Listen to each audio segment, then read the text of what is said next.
Hello everybody, this is Nathan, and this is what I consider to be one of my most unique MOCs of the entire year. At first, you might not know what this is, or what it looks like, but this is in fact a futuristic, hovering fishing boat.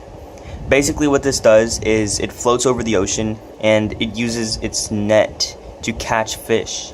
And when I was first designing this, I was originally going for more transport kind of thing, like a hovering transport pod, but just because of the colors and the round windows, it really reminded me of a fishing boat, especially with the antenna array on top. And that's what I ended up turning it into. It was really fun because I really built this in a short amount of time. I didn't even plan it. I originally bought these green pieces on Bricklink, and I was just trying to figure out a way to put them together to make something. And this is what I ended up with. So it's one of those things where you do a quick sketch, and it just turns into something great. So basically, let's start off by the bottom. In the bottom, it has what I consider to be arms or clamps. Basically, if you lift this, they dangle down. This is actually supposed to hover, and these arms dangle down. They kind of move around, as you can see, without friction. And basically what these did originally was they used to grab like crates or containers and move it around. But it's been retrofitted into a fishing boat. So these either they don't have a purpose, or they're just redesigned to do something else entirely. As you can see, they have a nice curve on the underneath, so you can just put it down and it'll just tuck underneath the body. And it has a large tank in the back, as well as 2 landing skids.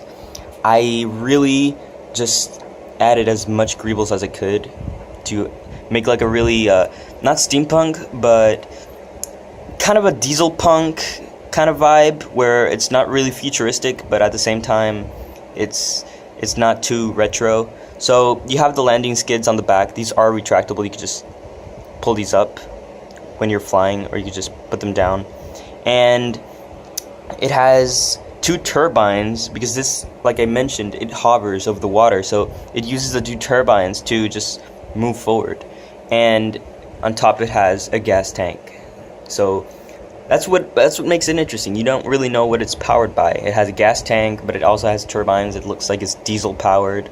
And on top here we have an antenna array, and this can spin, and it has a very large antenna on top and a smaller one here.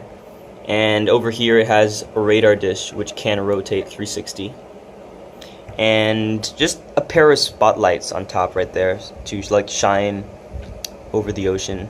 And it has a really big heavy-duty roll cage which can open up. Inside, I'll show you the inside in a minute, because this whole thing does open up, kind of.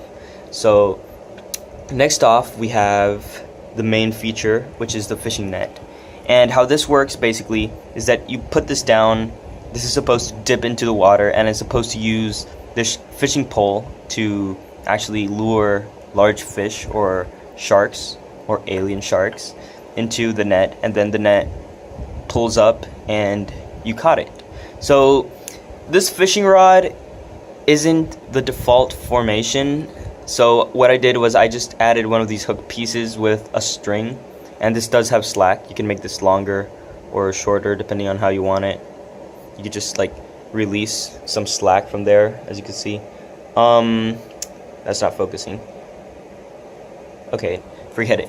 But you get the point. Basically, it's on this raised platform over here. I really wanted to use this piece. I had it for a long time and I never really found a use for it. As you can see, they're just 2 separate builds, and I just made sure to add as many details as I could. As you can see, even the front of the claw has details on the back, so that's cool.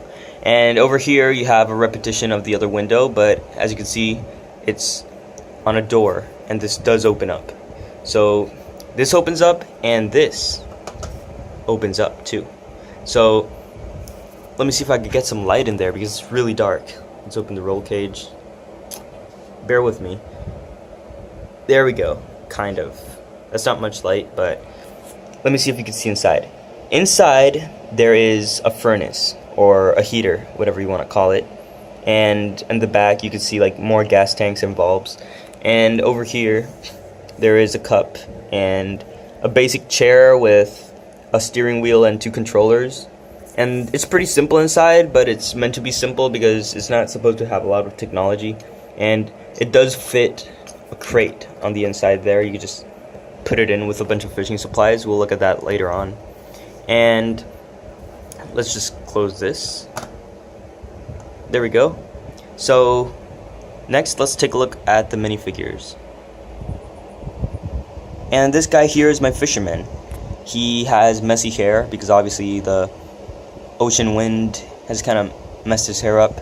And he has a lifesaver, but also, well, that's not a lifesaver. This is a lifesaver, but that's a life jacket. One of the old mold.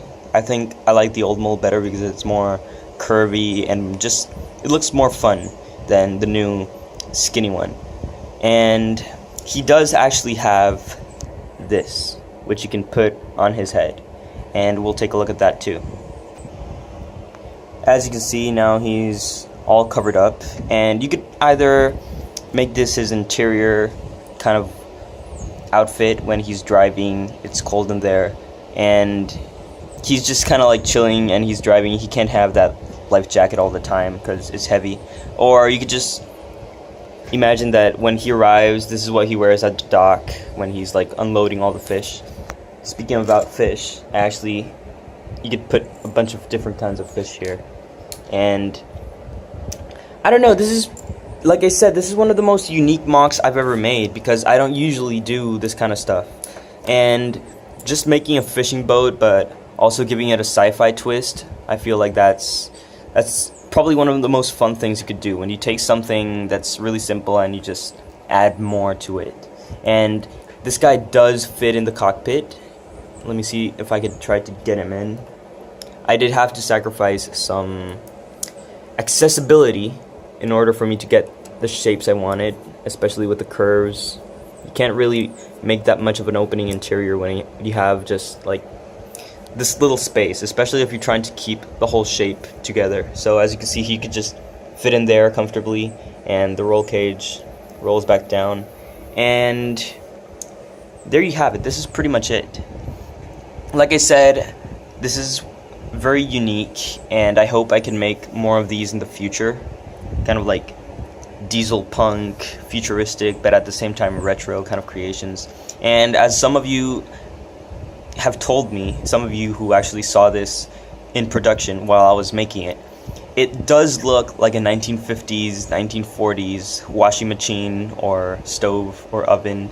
It has that kind of sand green pastel color with like metallic rims, and it just makes it look more retro, you know, when you just take a bunch of shapes and art styles that were used in an era and just combine them to make something random. It actually creates something very interesting. And I think that that's what I managed to achieve with this. But let me know what you guys think. I really plan on making more of these, and your feedback means a lot. So if you like it, leave a like, maybe subscribe, check out my channel, check out some of my other MOCs, and I'll see you next time.